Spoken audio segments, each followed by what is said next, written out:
l'éveil, c'est challengeant. Parce que quand tu sais, tu sais. Donc tu peux plus fermer les yeux et dire ouais, c'est la faute des gens. Quand tu sais que non, tu es responsable de tout ce que tu génères, c'est sport. Bonjour Steve. Bonjour Lisa. Est-ce que tu peux te présenter en quelques mots? Prénom est Steve, j'ai 51 ans, marié, 2 enfants.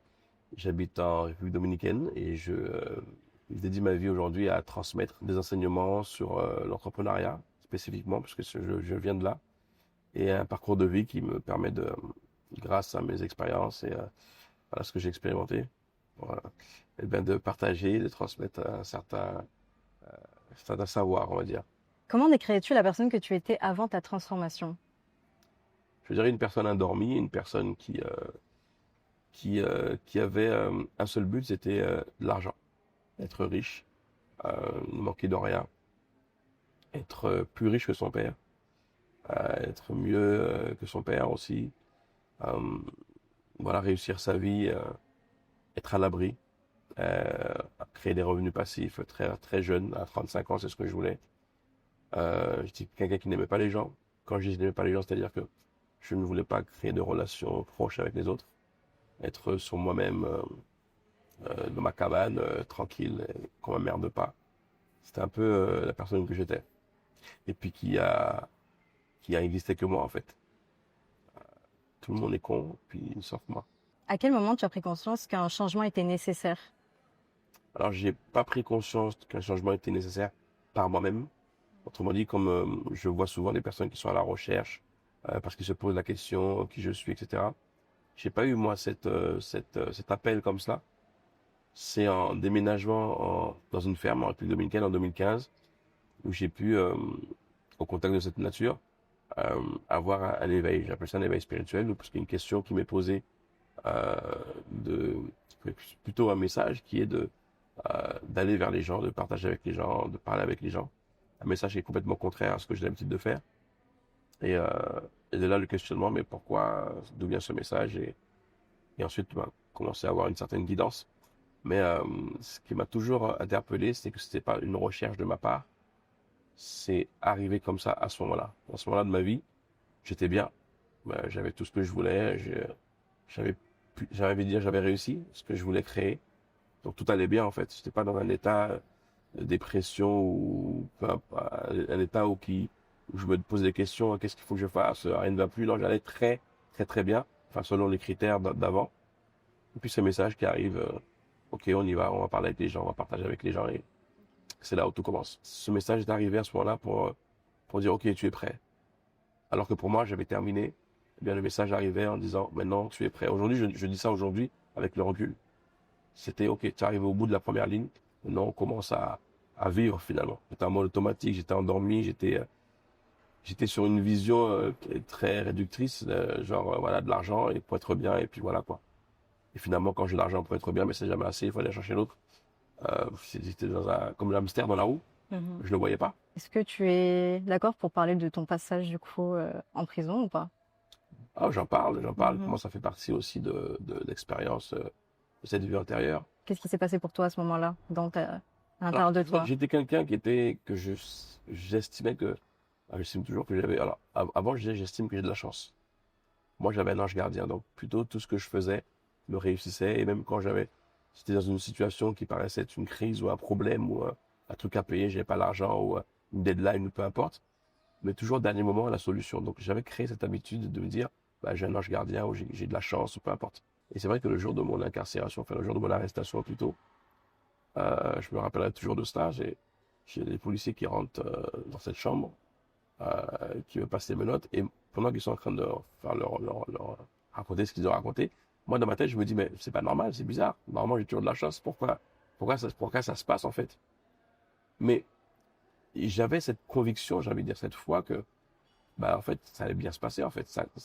Même si je comprenais pas, j'avais déjà cette certitude. J'avais tellement d'entraînement dans ma vie qui m'avait montré que je m'en sortais toujours, que même là où ça paraissait ne pas m'en sortir parce que bah, je me fais arrêter finalement, Mhm. j'avais encore ce truc en disant, il y a un truc derrière, il y a un truc derrière, il y a un truc derrière. Donc, j'étais juste un peu estomaqué, genre surpris, genre choqué même, genre, bon, c'est bizarre, c'est pas censé arriver comme ça. En même temps, il y a un calme en disant, bah, il doit y avoir un truc, Ok. il y a un cadeau quelque part. Donc j'étais déjà dans cette dynamique-là, et qui fait que lorsque je suis arrivé donc, dans mon incarcération, alors sûr, il y a les deux côtés, privation de liberté, je vois pas mes proches, mes affaires ne sont pas contrôlées, il y a tout ça. Mais j'ai jamais été quelqu'un qui s'est focus sur ces choses-là, qui aurait pu me mettre dans un état d'anxiété ou de stress, parce que je me disais, pourquoi je me fous dans cette situation moi-même, en fait? C'est nul. Mhm. Donc, je me suis dit, allez, qu'est-ce qu'il y a pour moi? Bon, ben, il y avait la PlayStation, il y avait l'ordinateur, il y avait la lecture. J'ai appris à lire, j'ai appris à écrire également. Enfin, j'ai focus sur qu'est-ce que j'avais à gagner dans cette expérience. Ok. Donc, même si ça pouvait être, on pourrait voir d'un point de vue extérieur, une mauvaise expérience, mais en vrai, pour moi, j'avais focalisé sur, j'ai fait un focus sur ce que j'allais gagner. Ok. Euh, donc c'était pas une épreuve difficile, c'était toucher le fond pour moi. C'était un exercice de voir comment. Alors, ça a été aussi une manière d'arrêter mon activité. Alors, j'étais dans le trafic de cocaïne à ce moment-là. Donc, ça a été une manière de faire un stop aussi. Ça a servi à ça. De dire, pour moi, c'était un message de dire, attends, si tu continues comme ça, tu vas perdre même ta vie. Donc, on met un stop parce que c'est pas la direction pour toi. Donc, il y a eu ce stop-là. Ça a pris du temps pour que j'arrête complètement même toute relation avec cette activité, parce qu'il y a toujours des relations qui se créent, etc. Donc, à un moment donné, je vais pas dire du jour au lendemain, tout est arrêté. Non, non, il a fallu que j'avertisse en disant, voilà, ben, c'est fini, voilà mon choix, et à terme, arriver à couper net, même ne serait-ce qu'un coup de téléphone ou quelqu'un qui me contacte. Ça a pris le temps, mais ça a pu se faire. Et, mais tout ça aussi, c'est ça aussi d'avoir cette expérience dans ma vie qui, euh, qui m'amène à me faire prendre une autre direction et montrer une nouvelle vie. Et dans ce sens, cet éveil spirituel, ça a été un grand, un grand, une grande aide en fait, à pouvoir faire ce changement de vie carrément en disant que voilà, mais en fait, s'il n'y a pas que ça, en fait. C'est qu'est-ce qui m'a mené aussi à ce trafic ou à cette activité, ben, c'est la recherche de l'argent, c'est de pouvoir avoir cette vie de rêve et pas forcément une vie de luxe, parce que j'ai jamais été quelqu'un d'assez ostentatoire, mais plutôt une sécurité. De pas avoir à me soucier de ce que j'allais manger demain, de quoi j'allais vivre, de me dire, voilà, bah, j'ai investi suffisamment pour que j'ai des revenus passifs qui me permettent d'être tranquille. Ce qui n'est jamais arrivé, puisque bah, j'ai toujours, si j'ai du temps, eh ben, ce temps, j'utilise pour créer ou pour entreprendre. Donc, bon, et ça, je le voyais pas à ce moment-là. Ok. Donc, non, ça n'a pas été toucher le fond. Ça a été une confirmation, ça a été pour moi un message, et ça a été une redirection. Ok. Depuis toujours, en fait, chaque événement de ta vie, tu le prends comme une leçon. Alors, j'ai pas eu d'exercice en termes de leçons nécessairement quand je parle de ma vie d'avant. Mhm. Je le voyais plus comme une confirmation que ouais, je disais j'ai de la chatte. Ok. Voilà. C'est ce que je disais, j'ai de la chatte. Et Ok. le coup pas, ça, c'est important que Quoi? ne coupe pas ça par Non, contre. je laisserai. C'est ce que je disais. Mm. Euh, des trucs de ouf qui m'arrivaient, je disais mais c'est pas possible. Et puis à terme, bah, quand je savais pas comment m'en sortir, je disais c'est quoi? Sa mère, j'ai de la chatte. C'était Ok. mon mot de c'est quoi nique sa mère, j'ai de la chatte. C'est ce que je disais. Et effectivement, je m'en sortais toujours. Mais des histoires incroyables. Et puis bon, et après aujourd'hui, je comprends que c'est pas nique sa mère, j'ai de la chatte, c'est simplement que bah, quand tu es aligné, en fait, les choses se mettent en place pour que tu puisses être là où tu dois être, en fait, et que tout a une raison d'être, et que tout est finalement, et qu'il y a pas de mauvaise expérience, il n'y a pas de choses, d'expériences négatives. Tu es toujours OK, en fait, tout le temps, parce que bah, quand tu es dans une relation d'amour, bah, tu comprends que c'est pas juste ce qui t'arrive maintenant, c'est tous les impacts que ça a derrière. Donc finalement, il n'y a pas de mauvaise expérience, il n'y a que des expériences, c'est de moi de choisir comment je veux les voir. Est-ce que je les vois comme un apprentissage? Est-ce que je les vois comme même pas une leçon, comme juste un apprentissage? Qu'est-ce que j'apprends de cela? Euh, Mhm. et aussi un entraînement pour toujours cataloguer une expérience avec de la gratitude. Et donc, ce qui fait que par la suite, ben, ça crée plus d'expériences, me donne l'occasion de les voir en gratitude. Tu es un homme conscient. C'est ce que tu dis de toi. C'est Ouais. bien ça? Ça veut dire quoi, en fait, être un homme conscient? Alors pour moi, un homme conscient, c'est pas forcément un homme arrivé, c'est pas un homme conscient aujourd'hui qui dit voilà, il y a plus, j'ai tout compris, j'ai tout vu, illuminé, non. C'est un, c'est un homme conscient qu'il faut agir en conscience. Un homme conscient qu'il faut agir en conscience. Un homme conscient qui choisit d'agir en conscience. Donc, Ça veut dire remettre en question, être capable de remettre en question. Donc, ce qui mettra en évidence les croyances qui sont héritées ou pas, qui est capable de distinguer l'amour de la peur, qui est capable de se distinguer lorsqu'il est dans un schéma masculin qui fonctionne pas en fait, qu'on appellera toxique, qui est capable de lui-même aller chercher. Je prends un cas dont je parle librement. J'étais un addict moi de la pornographie. La pornographie c'était mon truc. J'aimais ça quoi. Mais j'avais pas vu à quel moment. Eh bien, quand tu vois un film de boule pour dire des choses ainsi, euh, eh bien, il y a un focus sur les seins, sur les fesses, sur la cocotte, tu vois. Donc, comment je voyais une femme, c'est ce que je voyais. Je voyais un boule, quoi. Je voyais des seins, je voyais donc, automatiquement comment je vais la prendre, comment je vais parler, comment je vais lui parler pour pouvoir la prendre, tu vois. Et dans ce cheminement de conscientisation des schémas masculins, eh bien, j'ai pu voir comment ça avait biaisé ma vision de la femme. J'ai pu en sortir, donc conscient, donc il fallait donc conscient de faire un choix de s'en sortir pour récupérer une autre vision de la femme. Aujourd'hui, je vois une aura, je vois l'énergie de la femme. Un homme conscient va aller chercher les schémas qui ne fonctionnent pas et va lui-même aller les changer, en fait, les ramener à la conscience, les changer. Voilà, pour moi, c'est ça, en fait. C'est dans cette démarche de, de conscientisation de ma vie, de mes schémas, etc. En parlant de schéma, justement, est-ce que tu fais quelque chose, est-ce que tu as fait quelque chose pour pas justement retomber dans tes anciens schémas? Alors, encore une fois, je suis pas illuminé. Je suis pas, je reste dans la condition humaine. Il y a une phrase que j'utilise beaucoup qui est: nous sommes des êtres spirituels qui vivons une expérience humaine. Donc, je suis dans mon expérience humaine. Et bien évidemment, il y a des schémas, des fois, qui tentent de revenir. Mais maintenant, je les vois. Donc, je peux faire un choix. Des fois, ben, je ne fais pas le choix que je voudrais faire. Des fois, je fais le choix que je veux faire. Donc, c'est juste une question de... Pour moi, le but du jeu, c'est de récupérer sa capacité à choisir. Avant, je ne pouvais pas choisir. Avant, par exemple, je pouvais dire, bah non, c'est ok de regarder des films de cul, par exemple. Aujourd'hui, si l'envie de me revenait, je pourrais dire, ben non, en fait, tu sais que c'est pas ok. Viens, on ne regarde pas, tu vois. Comme je peux choisir aussi de regarder Ok. et sans me juger. Le travail, c'est ça aussi, ça, de m'aimer inconditionnellement. De m'aimer même quand j'arrive pas à faire le choix que je devrais faire. Ok. Donc, si demain, par exemple, ce soir, je regarde un film de boule, alors que je sais que ma vision, c'est pas ça, et puis à ce moment-là, ben, j'ai pas su dire non, c'est ok. Ok. Tu vois, je m'aime aussi dans ça. Ok. Encore une fois, le but du jeu pour moi, c'est pas de dire j'ai tout compris, je suis super droit, machin truc. Non. Mm. Je m'aime de manière conditionnelle dans tout ce que je fais, dans mon entièreté en fait, dans mon ombre et lumière.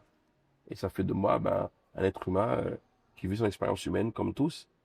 De cette manière, lorsque je regarde quelqu'un d'autre, mais je vais pas le juger. Enfin, je dis, bah, il vit l'expérience comme moi en fait. Mm. C'est ok. Pour moi, l'expérience, c'est pas d'être saint, c'est de se rappeler de toute manière qu'on est saint. Peu importe ce que je veux faire ici, sur cette terre, je reste un être spirituel, je reste complet, je reste amour, peu importe ce que je fais ici. Et mon travail pour moi, c'est pas d'arriver d'être la bonne personne, c'est d'accepter la personne que je suis dans son entièreté, de manière à pouvoir accepter l'autre également. Est-ce qu'il y a eu un moment où tu as eu envie d'abandonner en fait ton processus de transformation? Alors, j'ai pu observer que ça a été très difficile. J'ai pu comprendre qu'ouvrir les yeux, l'éveil, c'est difficile, c'est challengeant. Parce que quand tu sais, tu sais. Mhm. C'est comme quand tu sais qu'est-ce qu'une victime est responsable. Une victime est responsable. Tu peux plus devenir victime. En fait, tu pourrais, hein. Donc, tu sais que tu es dans le mode victime. Donc, tu peux plus fermer les yeux et dire, ouais, c'est la faute des gens. Quand tu sais que non, tu es responsable de tout ce que tu génères, c'est sport. Mhm. Mais en même temps, quand tu l'affirmes, eh bien, ton pouvoir créateur, il augmente. Donc, j'ai pas été tenté d'arrêter de de faire ce que je fais. Euh, je pense que mon engagement en tant qu'entrepreneur, ce côté entrepreneur m'a beaucoup aidé parce que l'entrepreneur, pour moi, c'est quelqu'un d'engagé avant tout. Et cet engagement m'a aidé. C'est pour ça que je dis que euh, ce programme-là pour les entrepreneurs, c'est l'aubaine. Parce qu'ils sont engagés, donc du coup, même si c'est challengeant, on y va parce qu'on sait que de endgame à la fin, ça vaut le coup, effectivement. Mais moi, à force de voir qu'à la fin, ça vaut le coup, bien non, en fait, j'ai pas envie d'arrêter. D'ailleurs, c'est la seule activité que je n'ai jamais arrêté au bout de 6 mois avant l'entrepreneur que j'étais, créer des activités et je revendais à la fin. Mais ça, depuis 2018. J'ai jamais voulu revendre, jamais revendu. J'évolue à chaque fois et je m'ennuie pas, en fait. Et c'est illimité. Il Mhm. n'y a pas une destination. Donc, c'est un cheminement qui s'arrête pas et je prends un pied de ouf. Oui, des fois, c'est challengeant. Mais quand c'est challengeant, c'est parce que je veux contrôler. C'est parce que je veux que tout le monde comprenne ce que je veux dire. C'est parce que je veux que les gens me voient ou peu importe. C'est toujours quand je veux être en contrôle, quand je veux pas laisser les choses être comme elles sont, que ça devient challengeant. Et donc, je suis dans le contrôle. Donc je me dis, ouais, ça marche pas, ouais, les gens ils sont comme ci, comme ça, mais rapidement, je dis, ah, je t'ai vu, je t'ai vu, tu veux contrôler. Ah non, mais non, on lâche prise. Et là, je me détends du slip et tout va bien. Qu'est-ce que tu pourrais dire à quelqu'un qui cherche justement la lumière sur son chemin, mais qui ne la trouve pas? C'est une question d'engagement, en fait. Je pense, je sais pas si c'est quelque chose qu'on recherche. Alors, on peut avoir une recherche parce qu'on nous a parlé de ça, on m'a parlé d'un bouquin, on m'a parlé de développement personnel. Et donc, ça fait plusieurs fois qu'on m'en parle, donc on va avoir une synchronicité à ce moment-là. Et de se dire, bon, ben, ça, apparemment, c'est mon itinéraire aujourd'hui. Mais le plus important, pour moi, l'élément le plus important, c'est l'engagement. Tu peux faire toutes les formations que tu veux, tous les bouquins que tu veux. Si t'es pas engagé à connecter avec toi, c'est pas disponible, en fait. Tu auras des petites motivations, des petits résultats, j'ai envie de dire, mais qui vont être en plus temporaires. Mhm. L'engagement euh, est important pour avoir quelque chose de durable. Bon, jamais te dire si c'est ton chemin, tu as envie de découvrir, ou tu sais pas perdu, tu sais pas où tu vas aller. Alors je parle de la greatness parce que je connais que la greatness, je connais pas d'autres choses et certainement qu'il y en a. Je peux parler des choses que j'ai expérimentées qui ont fonctionné pour moi. Le programme de la Greatness Academy, c'est typiquement ça. Mais c'est typiquement ça si tu y vas engagé. Si tu vas engagé, je peux te garantir que tu vas savoir exactement où est-ce que tu te situes et c'est quoi la next pour toi, Mhm. la chose suivante pour toi. Mais si tu es engagé, si tu n'es pas engagé, si tu viens en touriste ou voir une formation de plus ou prendre des notes comme le bon élève, etc. Si tu vois et avec ton mental, tu n'es pas prêt à ouvrir ton cœur, c'est pas disponible. Donc c'est pour moi c'est un engagement avant tout en fait. Il y a deux choses, une étape de ta vie. Moi je ne cherchais rien, ça arrivait à moi. Mais j'avais ce côté engagé où quand je commence, je termine jusqu'au bout des choses. Donc ça m'a aidé. Typiquement, quelqu'un m'en aurait parlé, je n'aurais peut-être pas fait attention, j'aurais dit, bah, tout ce qu'il fait de ma vie, tout va bien. Parce que c'est comme ça que ça se présente aussi. L'ego te dit, bah, il te manque rien, tout va bien. Alors que non. Donc c'est avant tout un engagement. À quel point tu es engagé à trouver cette direction? À quel point tu es engagé? Est-ce que tu es engagé à coûte que coûte? Cet engagement, il est là. Alors tu viens à l'AGA et à faire placer. La Greatness Academy, c'est pour moi une étape, la première étape dans la transformation d'un être humain. C'est en trois étapes. Premièrement, comprendre d'où est-ce que tu viens, tes racines, ta fondation, comment est-ce que tu t'es créé en tant qu'être humain. Et c'est pour ça que je prends beaucoup l'exemple du livre Les 4 accords Toltec, la domestication humaine, comment tu as été domestiqué, et c'est ce que c'est. Et à partir de là, voir quelles sont les croyances qui sont les tiennes et quelles sont les croyances qui ne sont pas les tiennes. Te remettre en question complètement qui tu es, et partir sur une base neuve et décider qui tu veux être. Une fois que tu as décidé qui tu veux être, et à ce moment-là, tu crées la vie que tu veux. Euh, c'est un cheminement qui est pour moi un mélange entre ce que dit la science quantique, nous sommes un, et tu es le créateur de ta réalité. C'est aussi un cheminement spirituel, parce qu'on va mettre en évidence la différence entre l'ego et l'être spirituel que tu es. Et puis il y a de la manifestation, il y a de la création. Pour moi, c'est un cheminement qui remet le créateur au centre de ta vie, si tu le souhaites. Et à partir de là, ben, je suis une expérience vivante. Je suis un témoignage vivant, pardon. J'aime bien dire ça. Je ne suis pas un exemple à suivre. Je suis un témoignage vivant de que ça fonctionne. Je suis pas là pour convaincre. Je ne fais pas ça. Je suis pas là pour convaincre les gens. Si tu entends et ça te parle, go. Si ça te parle pas, next. Je veux dire, je crois beaucoup en cela. Que vont être attirés sur cette vidéo ou à la greatness des personnes qui sont attirées là parce que c'est le moment pour eux dans leur vie. Après, ce qu'ils font avec ça, c'est leur garde. Moi, je suis très clair là-dessus. Avant, ça me faisait mal quand les gens quittaient la salle. Aujourd'hui, je suis conscient qu'en fait, chacun a son itinéraire. Moi, ce que je fais, c'est prendre mon pied. Je vais prendre mon pied à partager ce que j'ai expérimenté et te le montrer en live. Ça te parle? Super. Ça te parle pas? Super. Je suis pas là pour sauver le monde. Je suis là pour moi. Et c'est déjà pas mal de boulot. Ben, merci beaucoup pour ton partage et je vous dis à bientôt.